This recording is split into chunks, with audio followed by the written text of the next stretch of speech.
Magandang gabi po, Luzon, Visayas at Mindanao. Lunes na naman ng mga pagbaha sa Metro Manila.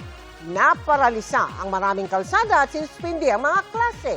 Ang ulang bumugos kasi sa loob ng 5 oras. Kalahati na ng ibinuhos ng Bagyong Ondoy sa loob ng 24 oras noong taong 2009. Unahin po natin sa Pasay City at sa Makati City kung saan may bahaging umabot lampas bewang ang tubig. At mula po Pasay, nakatutok live si Maris Umali. Maris.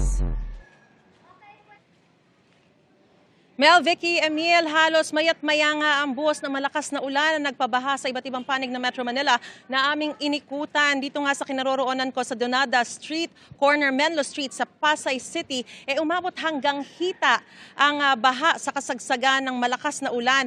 At mabagal po ang paghupa ng baha, lalo't umulan na naman bago maggabi, kaya hanggang ngayon ay nasa binti pa ang taas ng baha dito sa kinaroroonan ko. Kinailangan ng itulak ng rider ang kanyang motorsiklo para maitawid sa lampas bewang na baha sa Magallanes Avenue sa Makati.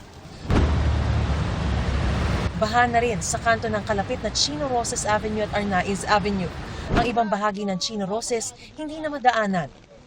Tuluyan namang tumirik kaya kinailangan ding itulak para mapaandar ang van na ito sa Pasay City. Ang truck ng LPG ito naman, para di tumirik ay binilisan ng pagbagtas sa bahang kalsada ng Donada. Inalon tuloy at nabuwal sa baha ang isang nadaanang food cart.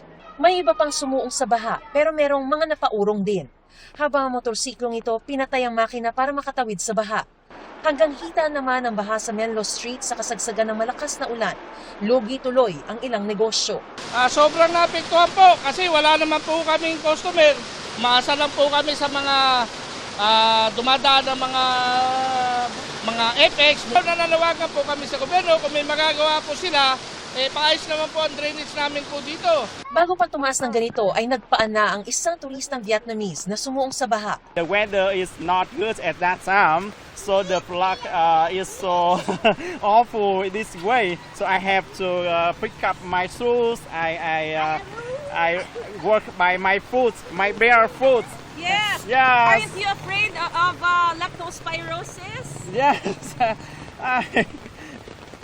I think that I afraid very much when I proceed in this road. Pero ang ilang bata nilangoy pa ang baha kahit nang sawayin na. Masarap. Gusto po namin naligo. Wala po kami swimming pool, kaya sa baha na lang kami naliligo. Ganon? Hindi pa sinabihan kayo ng mga magulang nyo na delikado to? Sinabihan po. Okay, ba't hindi kayo sumusunod? Pasaway lang. Pasaway lang. Pasaway lang po. Naku naman, delikado yan. Yung leptospirosis. Ang ilang mga nasa bahay lang, apektado dahil pinasok ng baha. Sa isang ito itinaas ang mga gamit kahit nga ref. Pumapasok na po yung baha dun sa may loob na higaan, kaya po yung mga higaan po namin patong-patong po na lamesa at higaan. Halos din na po kami natutulog sa magdamag hanggang maakit na po yung baha dun sa higaan namin sa POM. Sa Taft Avenue mabagal ang daloy ng mga sasakyan at maraming commuter na hirap makasakay. Sa Maricaban, Pasay, umabot hanggang lagpas sakong ang baha.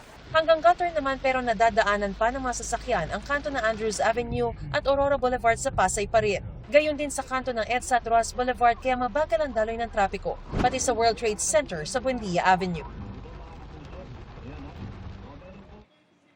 Vicky, muli na namang umambon dito sa kinaroroonan namin sa Pasay City at hanggang sa mga sandaling ito, dito sa kinatatayuan ko hanggang binti yung baha. Pero kapag pumunta ka dun sa may area na yon, dun sa corner o intersection ng Menlo Street, ay talagang mas mataas pa yung baha dun, umaabot hanggang tuhod o minsan para sa ibang mga tao ay hanggang hita pa ito. Nakikita natin talagang maraming mga sumusuong sa baha kahit na paulit-ulit po ang ating paalala sa ating mga kapuso na delikado po ito lalo na sa banta ng leptospirosis. Vicky? Maraming salamat at ingat kayo dyan, Maris Umali.